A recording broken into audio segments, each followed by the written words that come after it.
It's been a fantastic year for indie games that saw a bunch of bottom-of-screen idle games and even more co-op horror titles, with some unexpected entries in genres you don't usually see, with the mid-year-ish check-in being anything goes, including early access titles and perhaps some bigger games as well. So let's begin with Heroes of Hammerwatch II, a thrilling roguelite action RPG where you battle through the perilous, ever-changing Dark Citadel in a pixel art fantasy world. You dive into procedurally generated levels, selecting from unique classes and battle enemies with their skills, gathering loot to upgrade your strength in that very Diablo-style ARPG gameplay loop. Meta progression is in the form of upgrading your town, which provides permanent bonuses that gradually powers you up over time, as well as finding and unlocking powerful equipment and choosing specializations for each class. As such, it is more forgiving than most roguelites, and you can grind it out if you feel underpowered, but there's plenty of post-game content and new game plus. Die in the Dungeon is a roguelite dice builder where you control a frog hero and battle your way through a mysterious, monster-filled dungeon. You are rolling dice, then slotting them into a grid, being quite a unique system that's fun to mess around with, triggering attacks, shields, or effects like poisoning foes, chaining these together to outsmart the enemies. There are various kinds of dice, varying in shape and the number of faces, as well as the special effects that they have, requiring quite a bit of theory crafting plus the luck of the roll if you want to be successful. In roguelite fashion, you can get game-changing relics that have both pros and cons, interacting very interestingly with the combat system, creating strategic depth. Needless to say, I'm a fan of the pixel art as well, and it's a great thinky kind of roguelite that is unique and worth a play. Another action roguelite of interest is Sworn, one with a fallen Camelot setting, where you have to battle a corrupted King Arthur and his Knights of the Round Table. This is Hades-like in nature in terms of the action, as you battle your way through enemies, gaining blessings from the Fey Lords instead of the Greek gods to enhance and power up your attacks, having a similar kind of elemental-based upgrades like fire or ice, culminating in boss fights as well, but with that Arthurian legend theme with some familiar faces like Merlin. Interestingly, there is also co-op support in this game for up to 4 players, with an awesome hand-painted, cel-shaded kind of look as well, so while not doing anything too uniquely innovative, it's still a very well-made one of these. A thrilling point-and-click adventure game is The Drifter, where you play as Mick Carter, a drifter who witnesses a murder and is killed himself, only to be mysteriously revived seconds before his own death, and now framed for the one that he saw, being thrown into a web of conspiracy which he must now uncover. You explore a gritty urban landscape with traditional point-and-click mechanics, solving practical puzzles by combining items which are mostly logical and makes sense. Investigate scenes, interrogate suspects, make dialogue choices, and solve puzzles in order to progress, with the developers promising no filler, instead focusing on pushing the narrative forward. The pixel art is amazing, unsurprising since it comes to us from the developer of Crawl, with a sick, dark noir vibe as well, and is a must-play for fans of the genre. Aloft is an open-world survival sandbox crafting game set in a world of floating islands, where you have your own customizable airship which you pilot through the skies on your adventures. Explore the islands, gathering resources to craft tools, build bases, and upgrade your ship, while also taming an adorable creature or two to gain rare resources. This is your standard punch trees kind of survival crafting gameplay loop of gathering resources, farming and upgrading your tools, then constructing new structures, but does have an antagonistic force in the form of a fungal corruption. Combat is in real time and is functional, but the core survival crafting experience is great, enhanced with co-op for up to 8 players at a time, with this still being a work in progress, but the updates have been released at a steady clip and looks to get even better. The follow-up to a surprising hit is Citizen Sleeper 2 Starward Vector, a narrative RPG that seems to have its roots in the tabletop RPG. Not exactly of the Dungeons and Dragons variety, but perhaps more scum and villainy or blades in the dark. but even if you're not into those, there's still something interesting here, especially in the writing. You play as an escaped android with a malfunctioning body, navigating the lawless hubs of the Starward belt in order to build a future while running from your past. You roll dice each cycle, assigning them to actions like repairing your ship or tackling contracts, which are high-risk jobs like salvaging wrecks or smuggling goods, having to make key decisions depending on how the dice fall. Choose contracts, interact with your crew, and make dialogue choices that shape your story, while having to maintain your body's stability by managing stress. You can upgrade your ship and recruit new crew members with unique skills, being similar but also different as compared to the original, and while it isn't as popular, I do still think it's worth a look. What is old is new again in Void War, a grimdark roguelite strategy game where you command an ancient gothic starship plunging into the heart of a dying empire, essentially being FTL cross Warhammer 40k but without the official license. For those of you unfamiliar with the indie classic, you are making your way across a node-based map while enemy forces relentlessly pursue your ship, having to stop to investigate random events which might get you critical resources or even new crew members, or, depending on your choices, could lead to the loss of the same.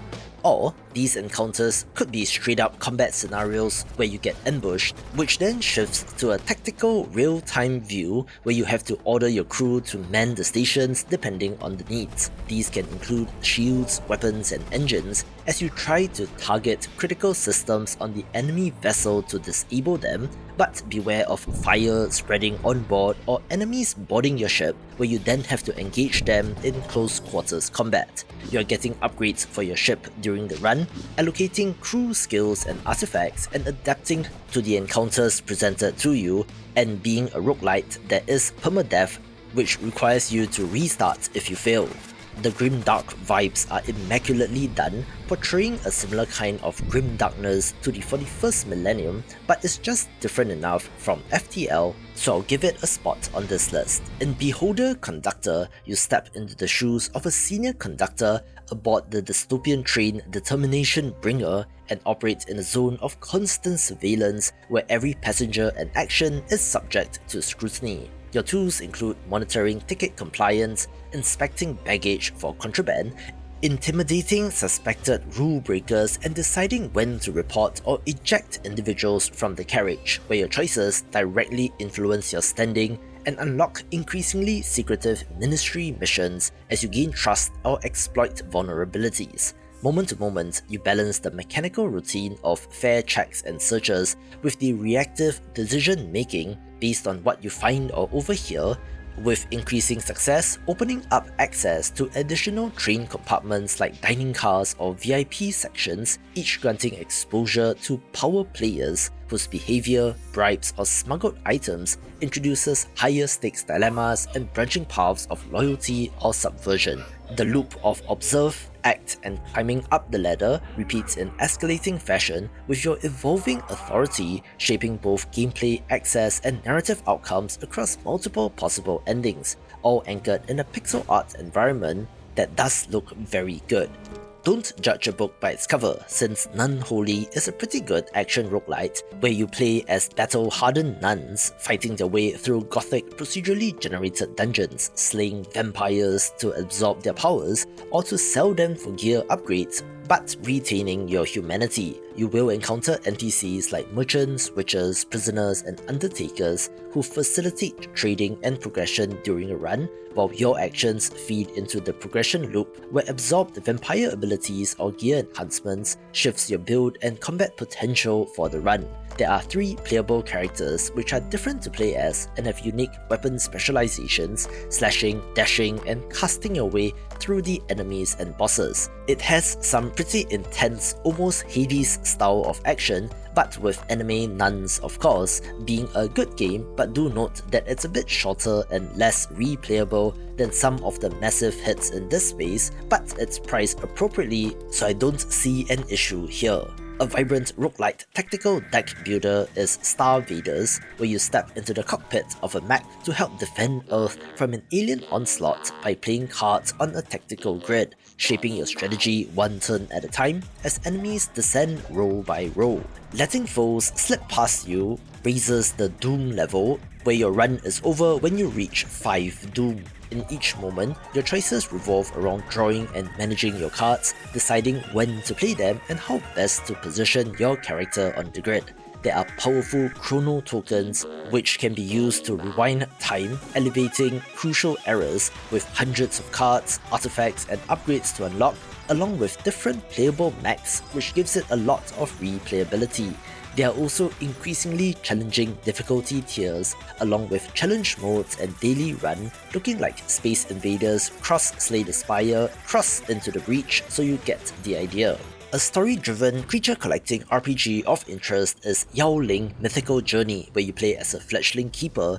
venturing into the land of the ancients to investigate a rising darkness while befriending Yaolings along the way. You move through diverse zones, capturing Yaolings of various types, all with unique traits and abilities, and send them into auto battles where you arrange your team strategically and support them with charms and abilities at key moments, but otherwise do not have direct control. Progress happens as you gather and evolve the many Yaolings into stronger forms and build your village by inviting rescued allies to help unlock new buildings for training, crafting, and more. Along your journey, explore the mystical environment, collect hidden treasures, and challenge the various schools of Yaoling keepers with life sim style elements like fishing for when you want a breather. I grew up with Pokemon, so monster taming games always appeal to me, so to see a strong candidate which is not a turn-based JRPG is wonderful. A cozy fishing simulation of interest is Cast and Chill, where you venture into calm waters with a loyal companion by your side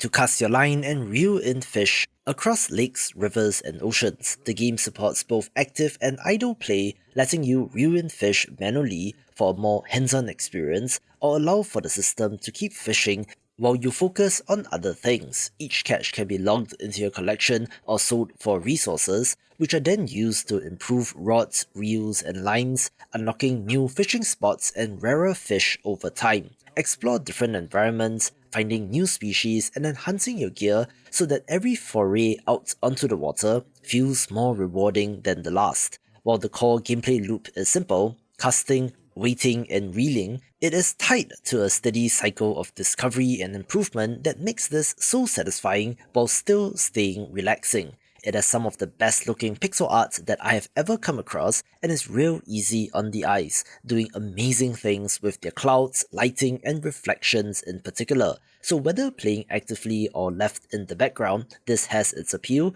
with the developer still adding more content to the game, so it just keeps growing and growing. Cybermanhunt II New World is a narrative hacking simulator adventure game where you step into the role of an AI assistant inside a powerful corporation, using social engineering and digital investigation to uncover conspiracies and hidden truths. Each case involves piecing together personal information from chat logs, social media, and emails, then cracking passwords or exploiting weaknesses to reveal new leads. New tools and mechanics are introduced across chapters, gradually layering in camera surveillance, media manipulation, and deeper psychological analysis as you evaluate suspects and expose their motivations. Deduction and careful observation are critical as you solve puzzles with logical reasoning instead of brute force, with a branching narrative that might hit a little too close to home in our modern-day AI landscape, but better to be aware of such tactics than ignorant, so if you love detective titles, this will be worth picking up. I was pleasantly surprised with the release of Sol Cesto, a strategy roguelite with an amazing art style which makes it stand out, where you select a hero and adventure down into a shifting dungeon in search of the missing son. The dungeon is presented like a 4x4 grid where you're choosing which row you want to explore, but critically cannot select exactly which room, meaning that luck and probability then become a factor. These rooms are filled with treasure, traps, or enemies, so every click is a calculated risk, so hopefully Lady Luck will be on your side if you want to be successful. gather and use items like cursed teeth, things from the magical fountain, and a range of other resources to tweak the odds and shift them in your favour, and while still in early access, has already impressed and looks to get even better, where again, I cannot get enough of this art style, so I cannot wait for the final version. A very intense first-person roguelite platformer is White Knuckle, having that super grungy art style where you climb through the depths of Substructure 17, using precision movement and resource management to survive the decay and darkness below. You scale perilous architecture by grabbing onto handholds and toggling between tools while keeping an eye on your stamina to avoid plummeting down. New tools and mechanics factor into new regions like the silos, pipeworks and habitation, layering in hazards, enemies and a creeping sense of dread. It is a roguelite, so there is an unlock system with perks, vendor items and meta progression augmentations, so you should be able to gradually just get a little bit further every time. And it is not often that you see a non-shooter first-person title, so definitely give it a go if curious. A genealogical mystery of interest is The Roottrees Are Dead, where you're tasked with uncovering who among the surviving relatives of a deceased family is a genuine heir. By reconstructing their family tree, you dig through simulated late 1990s internet sources like newspapers, magazines and search engines to match names, photos and occupations to fill in the missing branches. Correctly placing a relative removes them from the remaining pool and makes future connections easier on one hand, but evidence becomes more difficult and obscure to find, so that adds challenge as well. Use the in-game corkboard, notes and the web interface to help track relationships in a way that rewards methodical thinking, with a new addition being an additional chapter called Roottree Mania, expanding the narrative and telling you about what happened to the family after the events of the base game, with a whole new family tree to complete, being something like Return of the Obra Dinn cross Her Story, and is another excellent thinky game. 2025 also saw the return of this sandbox crafting game series with Crashlands 2,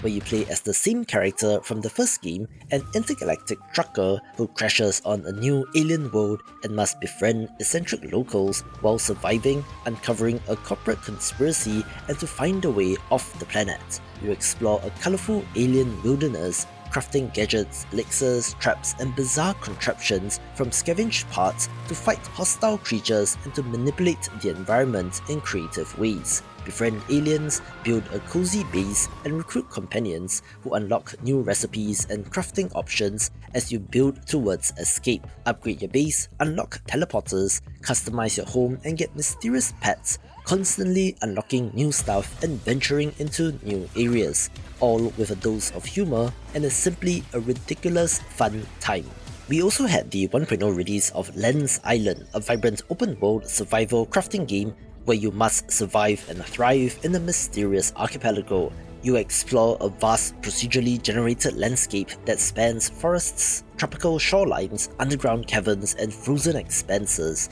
with the expected survival game elements of gathering resources, crafting and base building. It has a more developed skill-based ARPG combat than you might expect from a game like this, actually feeling pretty good, where you battle void corrupted creatures underground with some monstrous bosses as well. Back at home base, craft weapons, armor, tools and new structures, also being able to go to the local town to talk to NPCs and vendors. You farm, fish, befriend animal companions, and complete quest objectives that gradually deepen your understanding of the island's lore and dangers, and has a bunch of content that is quite the value for money.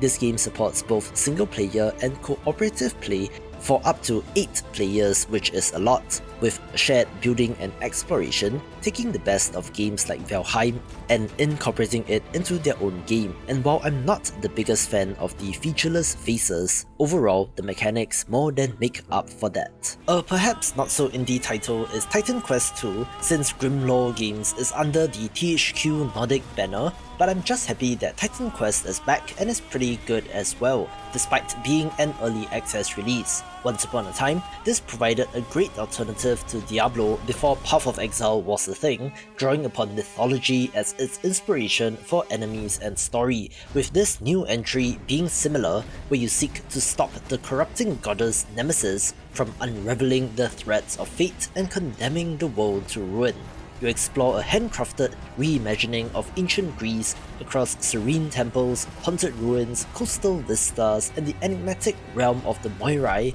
battling monsters, uncovering secrets, artifacts, and gods hiding in the shadows. Interestingly, combat has been revamped as compared to the original, and like Path of Exile 2, has taken a page out of the book of Dark Souls, with dodge rolling becoming more important instead of face tanking damage. It still retains their class system, where you're not choosing Druid or Necromancer, but rather mixing and matching any two masteries like Earth or Storm to create a unique build. Like the original, this does provide plenty of replayability and expands the possibility space for theory crafting, and is drop-dead gorgeous, taking a fantastic first step in early access. An adorable side-scrolling city builder is Ratopia, coming to us from the developer of Ratopia, which is more of a roguelite, where this instead leans more towards city builder colony sim. You play as a rat noble, aiming to rebuild your fallen kingdom by managing citizens, gathering resources, and keeping society functioning. Explore a vast world, going out to conquer new lands, but you do need to defend your city from enemies as well. Guide your subjects to construct homes, farms, workshops, and defences, while managing taxes and citizen happiness to prevent unrest, all controlled from a side-scrolling perspective. There is a tech tree to progress up, unlocking new upgrades ranging from simple tools to automation, definitely having oxygen not included vibes but with rats. Honestly, I do still prefer their previous title since it is easier to get into, but if you love colony sims, then this should be of interest. Into the Dead, Our Darkest Days is a desperate survival adventure game where you lead a group of survivors across a zombie-infested Walton City, Texas in 1980, scavenging for supplies, crafting weapons, and keeping your group alive long enough to escape. This is a side-scrolling title which looks impressive, nailing the zombie apocalypse with ruined buildings and destroyed infrastructure. While you do have a home base of sorts, your barricades are tested by zombie attacks, so you need to relocate and change shelters often. Make sure that your survivors are fed, and take care of their exhaustion, mental health, and injuries, using scarce resources to try to keep your group alive. The scavenging missions are the most intense part of the experience, since one wrong move and you will get swarmed, also having human threats to contend with. Tough decisions have to be made, whether to fight or flee, who to save, who to leave behind, and whether or not you'll welcome strangers into your group, being an excellent mix of resource management, stealth, and combat. The bottom-of-screen idle game has exploded in popularity, being another case of what is old is new again, since these resemble the desktop pads of the early 2000s, with Tiny Pasture being a breakout hit. You're taking care of a parade of adorable baby animals who graze and grow at the bottom of your screen, helping you earn coins while you work or study. Use the coins to purchase decorations, upgrades, and even new creatures, from rabbits and foxes to alpacas, pandas, slimes, and even zombies, generating even more coins so that you can get more upgrades and so on. You can breed animals by placing a mystery curtain and pairing adults of the same species together, creating new life and perhaps some rare variations over time. There are also ways to automate your pasture with magical facilities which help you clean up poop, for example, and just has the cutest pixel art and animals, so it's no wonder that it's a huge success and is one of the best in this space. Other than the bottom-of-screen idle game, the other big wave right now is that of the co-op horror title, usually 4 players, which seems like a contradiction since the addition of other players and messing around with your friends results in hilarity more often than not. But that has fueled the success of games like Phasmophobia, Lethal Company, Content Warning, and now the headliners as well.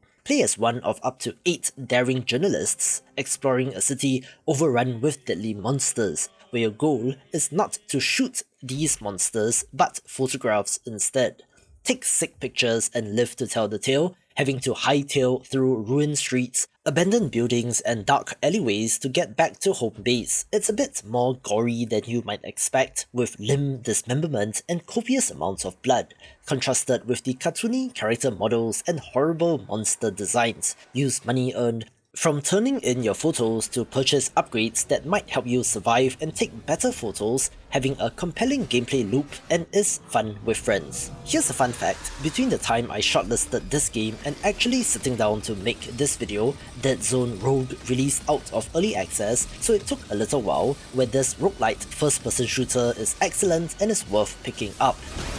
You awaken aboard a derelict spaceship with no memory and must blast through swarms of enemies to try to escape. Use powerful weapons and elemental augments that let you add to your combat style with fire, ice, shock or void effects, which change your build for the run. There's also gear and loot to further tweak your build, all in service of the excellent feeling shooting and action, not to mention that it looks fantastic as well. This has up to 3-player co-op support, so you can play with friends, but is still wholly enjoyable solo, with this game making an excellent first impression even during the early access launch and has only gotten better since then. Ready for some controversy? I have the roguelite puzzle game Blue Prince in this spot, in part because I don't get it, or perhaps am too dumb or don't have the time to properly dig in, since this game has been touted as a Game of the Year contender. However, I did find the loop to be frustrating, since this is a roguelite walking simulator puzzle game for lack of a better term.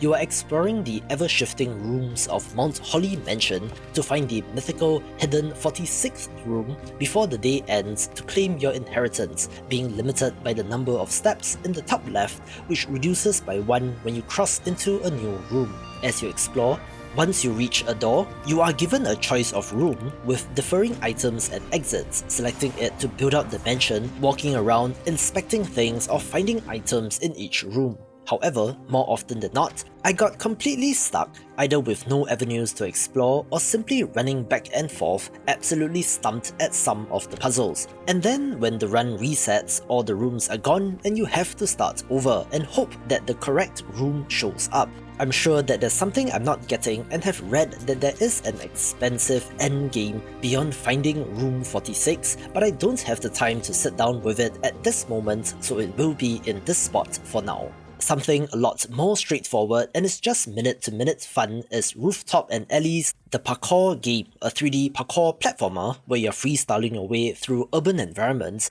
that becomes a playground due to your movement abilities. Master impossible-looking trick combos while free-running through the world, where you can sprint, vault, and flip over objects, uncovering secret spots, and completing time trials and trick challenges along the way as well. There is multiplayer support with specific modes like tag, capture the flag, and trick battles, or you can just free roam by yourself or with others in the sandbox, also being able to switch into first person, which feels like Mirror's Edge. There are a ton of cosmetic customization options for your character to make it your own, along with a controllable pigeon to scout ahead, just feeling so smooth and good to play. So if you love games like Tony Hawk, do yourself a favor and get this. Cadence is back. Kind of, where Rift of the Necrodancer is from the developer of Crypt of the Necrodancer, one of my favourite indie games of all time, and in a reverse kind of way, it's a straight up rhythm game as compared to the dungeon crawling roguelike of the original.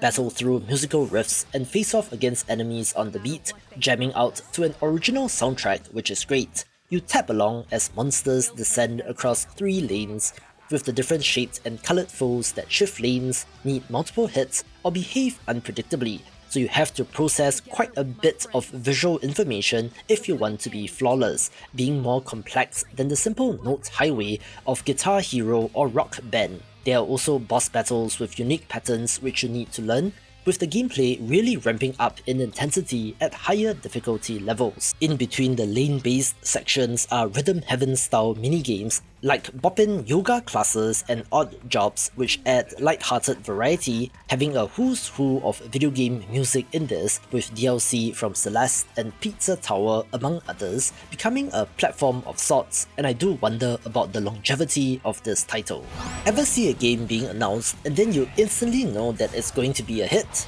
Well, that was me with Monster Train 2, the follow-up to my favourite roguelite deck builder, and they have nailed exactly what they are going for. While technically a sequel to the first game, the visuals and core gameplay are very similar, but introduces new clans, units and mechanics to understand and exploit. Instead of guarding the last ember of hellfire to reignite a hell that has frozen over, you are invading heaven instead, partnering with your former enemies in the Angels to defeat the Titans. This is a lane-based roguelite, where there are 3 levels to your train, having to protect the pyre at the top as enemies stream in from below. Deploy creatures, spells, and the new room upgrades and equipment to exterminate your foes, mixing and matching any 2 clans together, which allows for a nice amount of variety. This is the same strategic goodness as the original, but cranked up in terms of volume and the amount of stuff, and is an easy pick for a Game of the Year list. I spent a lot of time with The King is Watching in July, a roguelite defense kingdom builder, where your subjects only work when you train your gaze on them.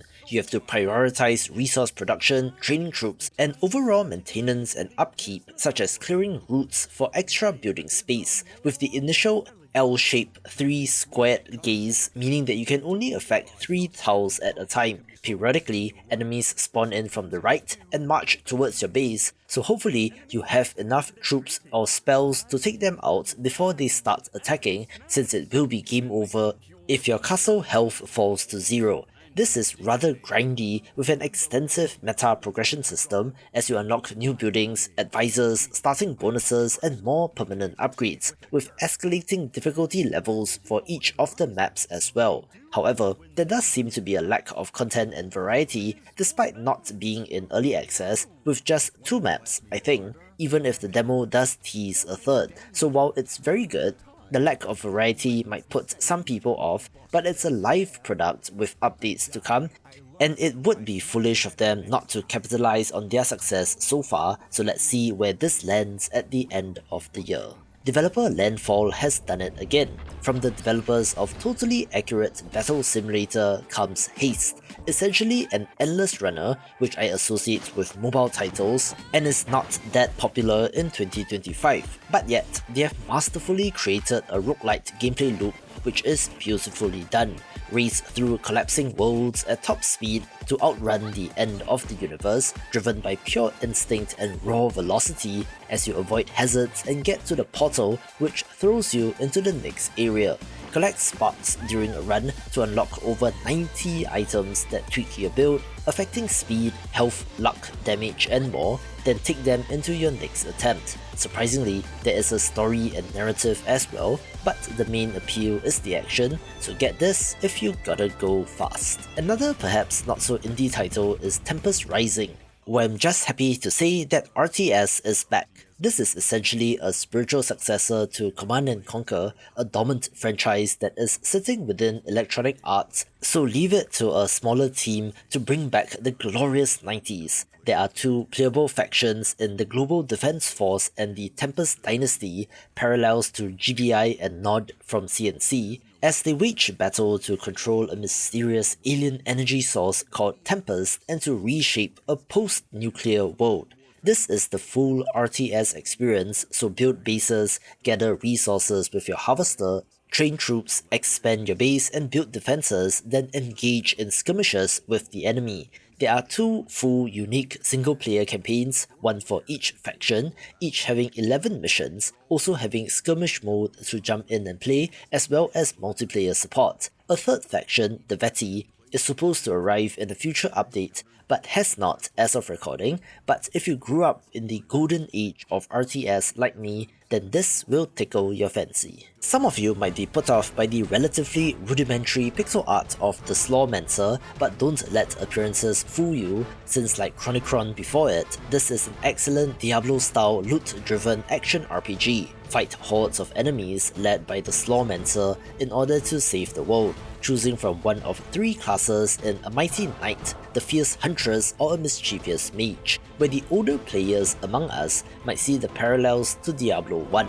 Each class is unique, using special weapons, abilities, and playstyles, where there is a bunch of variation even within a single class, with over 200 active abilities and upgrades alongside a separate ancestral skill tree. Collect powerful weapons and gear, varying in rarity and power, to augment your build, with the minute-to-minute action just feeling awesome. Additionally, on top of the handcrafted levels in story mode, there are procedurally generated adventures to go on for replayability, so if you love the hack-and-slash dungeon crawler, then I'm sure you'll love this as well. Look Outside had somewhat of a slow burn, dropping out of nowhere, and was initially of interest since it was published by Devolver, getting an underground cult following, then taking that momentum and kind of got into the mainstream. This is a turn-based horror JRPG where a mysterious event turns anyone who looks out the window into a horrible monster,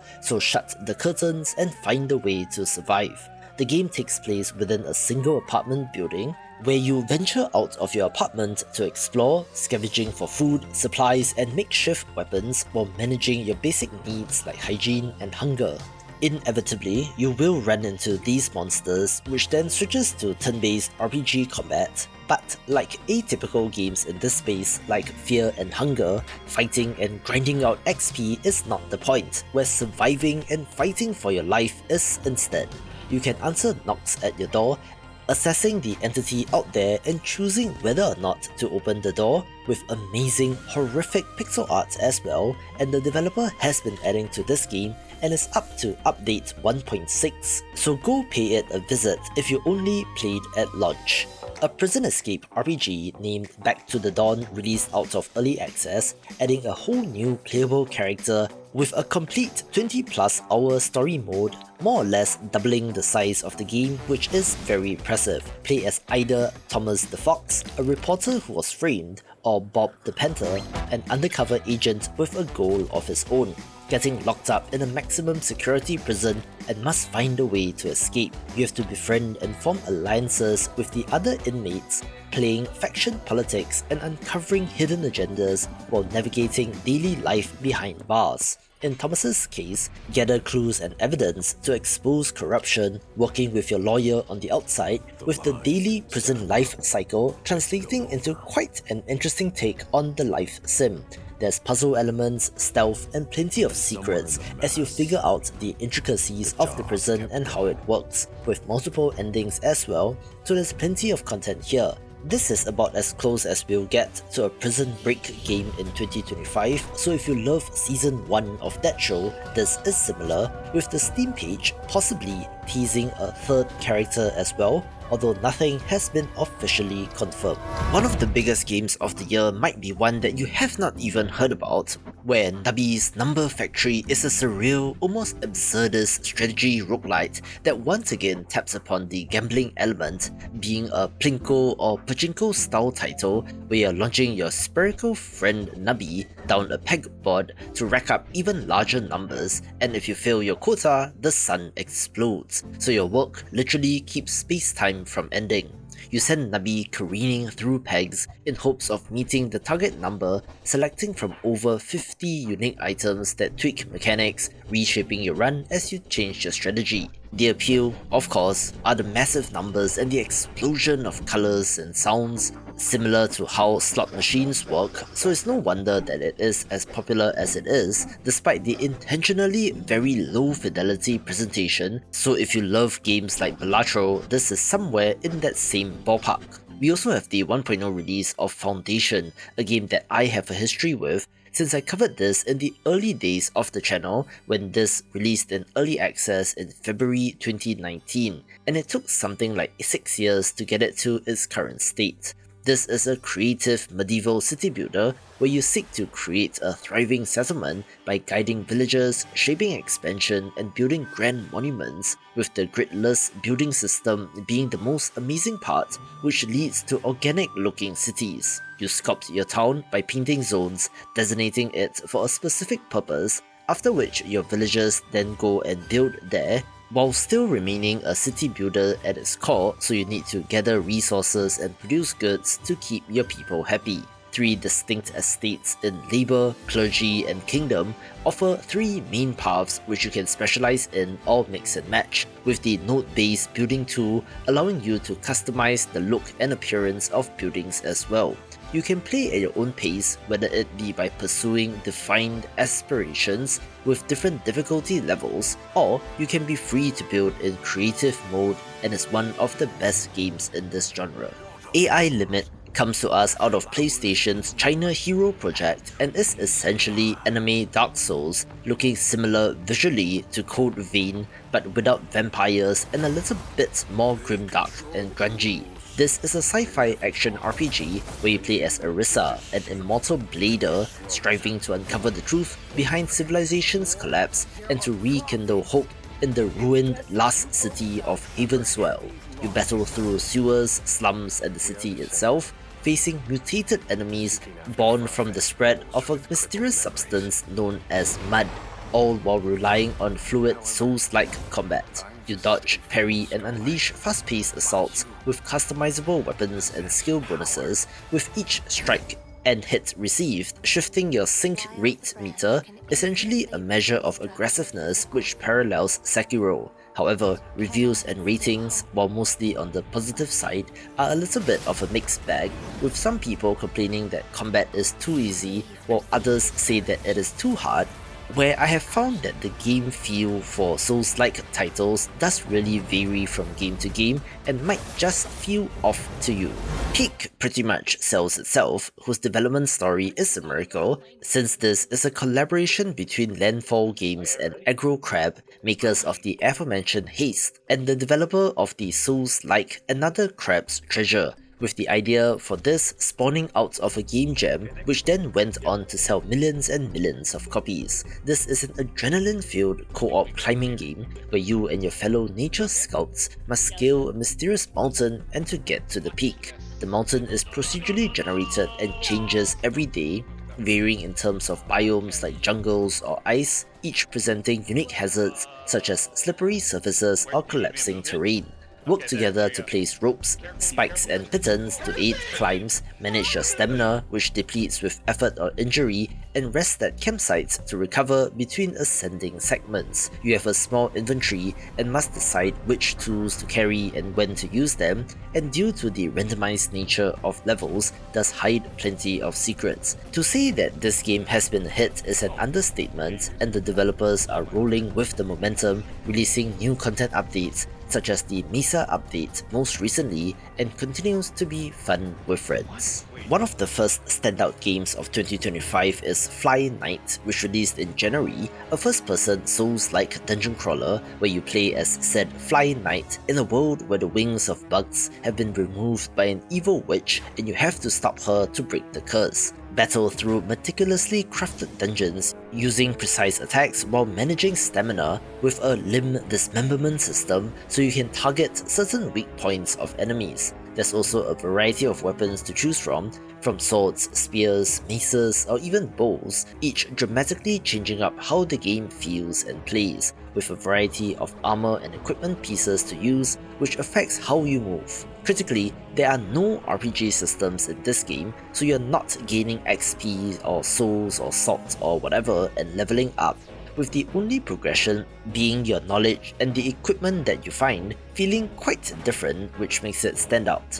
There's also a fishing system and co-op support with a fascinating, intentionally low frame rate animation style, certainly standing out visually and is worth a play. We also had the 1.0 release of Door Kickers 2 Task Force North, a high-stakes real-time tactics title where you command elite special forces in dangerous counter-insurgency operations across a fictional Middle Eastern country to neutralize terrorist threats and to restore stability. You orchestrate squad movements in possible real-time, selecting from different factions, directing rangers, CIA covert operatives, or nowhere-rucky SWAT teams. each of which have different specializations such as stealth, heavy firepower, or explosives. You assign waypoints, breach rooms, and adapt plans mid-operation to overcome tactical surprises and shifting environments. It has a campaign and narrative through the operations, but also has randomized tours of duty for replayability,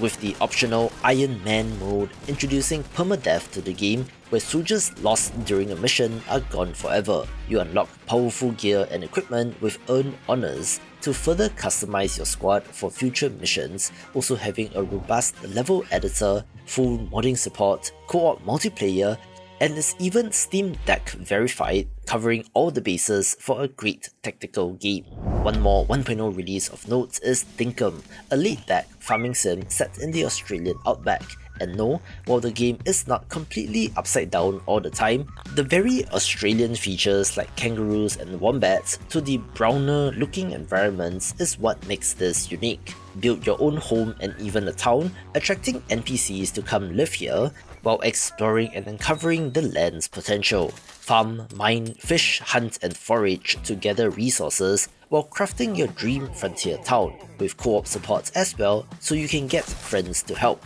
Explore biomes such as the red deserts, the bush and caves, bringing resources back to craft and upgrade in that very familiar gameplay loop. Seasons and weather will affect your farming strategy, with the constant unlocking of new tools and customization options keeping you engaged. It does lean a little bit more in the Animal Crossing direction instead of Stardew Valley, providing a fresh experience which is pretty great. If you thought that the numbers Peak put up were impressive, be even more amazed at Repo, a frantic co-op horror extraction title where you and up to 5 friends play as clunky robots having to retrieve valuable objects from eerie environments. You need to extract these safely, with physics and monsters being your greatest obstacles. Make your way through procedurally generated maps, grabbing items that range from fragile ceramics to heavy pianos, all while monsters lurk in the shadows. Heavier items require more players to move, but when a monster appears, panic ensues, which causes items to fall and break, which does add to the hilarity. Use proximity voice chat for effective communication, and as you cash in extracted loot, you earn a currency named Surplus, which can be used to purchase new upgrades and weapons for your next attempt. Adding physics to this is genius, since like other ragdoll games that came before it, it is just funny to see the characters flop around, where this is an early access title, but the developers are constantly adding to the game. We are at the tail end of the Vampire Survivors trend, with a few big winners that followed in their footsteps, such as Soulstone Survivors, a bullet heaven action roguelite where you fight through endless waves of enemies as a void hunter attempting to collect soul stones and to ascend to godlike power. You unleash devastating active and passive abilities from among hundreds of customizable skills, forging unique builds each run with a constantly shifting arsenal. Obliterate colossal bosses known as Titans and craft over 100 distinct weapons, combining them with devastating synergies that destroy your enemies. There are additional characters to unlock, along with a deep meta progression system, giving you a little bit more power after every run, and boy, does it feel good to turn entire screens of enemies into XP, and it's just so satisfying to play. I don't know what is in the water at publisher Hooded Horse, but they have quickly become the go-to strategy game publisher, with titles under their banner all doing extremely well, such as Nine Kings, a fast-paced auto-battler strategy roguelite. Expand your fledgling realm and battle against rival monarchs to establish your dominance and claim the title of King of Kings. You draft cards to build structures, summon troops, cast spells, and upgrade your defenses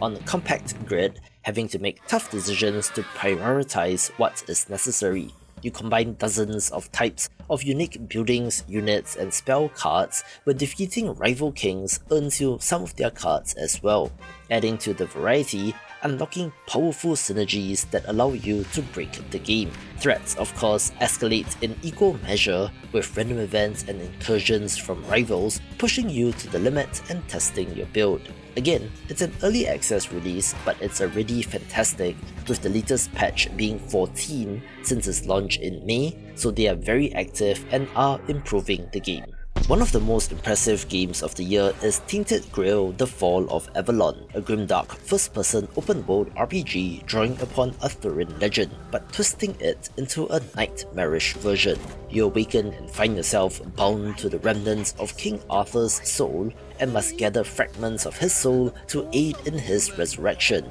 in order to restore hope in a land corrupted by a mysterious plague and essentially chaos. You explore an expansive, eerie realm steeped in eternal autumn, exploring varied biomes where choices matter deeply and the world responds to your every move. Create your own custom hero, selecting from a variety of skills, building melee weapons, ranged ones, or arcane magic, while also engaging with supporting skills like alchemy, fishing, cooking, and crafting. At night, the land shifts under the grip of the weirdness, a primordial force that summons new dangers and intensifies the challenge of survival under darkness. Notably, this takes inspiration from the Elder Scrolls series, providing a nice alternative to games like Skyrim, but in a different setting. It has a branching narrative, depending on your choices, with over 200 side quests to go on, affecting your relationships with the different factions as well as the different story threads being grim dark goodness. No list of the best games of 2025 would be complete without Deltarune, the follow-up parallel story to Undertale, first releasing chapters 1 and 2 for free, with the commercial release now adding 3 and 4. Our three main characters are on a quest to seal the Dark Fountains, which, according to prophecy, are supposed to end the world. You are walking around in the overworld, talking to characters and solving puzzles, which then switches to turn-based combat when you encounter enemies. Like Undertale, you are selecting actions like fight, item, act, magic, and defense, but when enemies attack, it changes to an avoid 'em up as you move a heart-shaped soul to avoid incoming attacks. Similarly, you can kill or spare enemies, ending battles without violence in the latter case, leading to the so-called pacifist or genocide routes, which drastically affects the game in terms of combat and story. However, while not in early access, the game is not complete, with additional story chapters to come, so I guess on a technicality, this doesn't really qualify for a Game of the Year award, but it's good to have in this list at least. The success of games like Rust, DayZ, Subnautica, The Forest, and Ark Survival Evolved led to a gold rush in developers making survival games in an attempt to be the next big hit, in a manner similar to what developers are doing with the Rage game after getting over it, or Vampire Survivors clones, co-op horror titles, and the bottom-of-screen idle game. And it's easy to get fatigued when there are a bajillion similar looking games releasing, which is exactly why Abiotic Factor stood out. This is also a first-person crafting title, but instead of a tropical island or zombie apocalypse, you play as a regular scientist trapped in an underground research facility after a containment breach, having a setting most similar to Black Mesa from the Half-Life series, which makes this unique. You have to survive and plan your escape, rummaging through offices, labs, and experimental chambers where you are breaking down wooden crates instead of punching trees in order to get wood. A fact that seems minor, but gives this game so much more flavor. Use resources to craft tools and upgrade your base, all while fending off entities from another dimension, as well as an advanced military force sent to clean up the mess. Use your brains to craft weapons like laser cannons, nets, and traps, using these on your enemies, with many varied zones to explore and secrets to uncover. There's also co-op support, so you can play with friends, and has plenty of content and replayability, with post-launch updates to come as well, and has become one of the best in this genre. I thought that 2025 was going to be the year of the Metroidvania, and now, for obvious reasons, it should be, but before we get there, we can first look at Ender Magnolia Bloom in the Mist, a haunting Metroidvania that is the follow-up and direct sequel to Ender Lily's Quietus of the Night. You play as Lilac, an attuner who journeys through the corrupted lands to purify homunculi and to search for your lost memories. This is classic Metroidvania stuff, but with a twist, since your protagonist does not directly attack, instead calling upon the purified homunculi to do the work on your behalf, who just so happens to be the bosses that you face as well. The atmosphere is masterfully created and hauntingly beautiful, as you explore locations ranging from abandoned laboratories and crumbling cities to grand academies and industrial factories. There are some interesting mechanics, like giving you the ability to fly or hover in some areas and boss battles, and it's just a masterfully made title. Honestly, the current frontrunner for Game of the Year is Clair Obscur Expedition 33, where for yet another year, turn-based titles are in the spotlight, with this being a JRPG, think Final Fantasy, but coming to us from a French developer. You are leading the Expedition 33 team to stop the Pinterest's deadly cycle of erasure, where this mythical monster awakens once a year and paints a fateful number, causing everyone of that age to turn into smoke and fade away. Explore a dark fantasy world inspired by Belle Epoque-era France, guiding your party across beautifully illustrated zones while engaging in reactive combat that blends turn-based planning with real-time mechanics, dodging, parrying, and chaining combo attacks in sync with enemy threats. Every single character in this game is unique and has interesting gameplay interactions with each other, with the expected RPG elements like leveling up as well as gear and equipment to further augment your power. It can be quite punishing when you first encounter enemies, but as you learn their attack patterns and cues, you'll know what to do. There was a little bit of hubbub around this developer and whether it is indie or not, since while it is technically from a 30-person studio, there are a whole bunch of contractors listed in the credits, which correspondingly means that they had the financial means to hire these people, also having publisher funding and support, and with the founders supposedly being part of a rich and powerful family in France, so it's a bit of a grey area with this one, but it's a good game, so play it if you love the genre.